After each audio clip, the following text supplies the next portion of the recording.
Mission trips have a purpose of helping others. Up next, find out how one woman's trip changed her more than she could have imagined. These dozens of international students are just part of the mission of Calvary Baptist Church. They're here to get an education at the University of Alabama, but they're also considered a mission field for the churches and others who understand their situation. For student Toria Hedrick, a mission trip to the Philippines turned into something even more meaningful when she returned home. We didn't understand a lot of the culture, and there was a family there. They took us in and they just welcomed us into their home. They welcomed us into their country.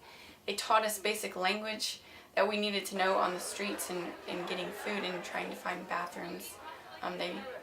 They loved us, and they made us feel like we were important, and they made us feel like we were wanted. When Hedrick got back to the capstone, she said the Lord opened her eyes to the number of international students on campus. She wanted to pay forward the kindness that the family in the Philippines showed her.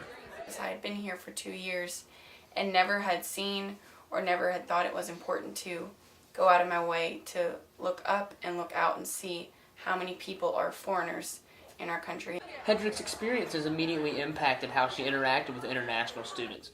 Her roommate Allie Rash remembers the first encounter she had with foreign students. She literally ran into outside of Burke, knocked them over, and then just started inviting them to dinner at our house, and then it just sort of escalated from there, where she realized there were all these people that came to school and were really lost and didn't have any friends and didn't have any connection.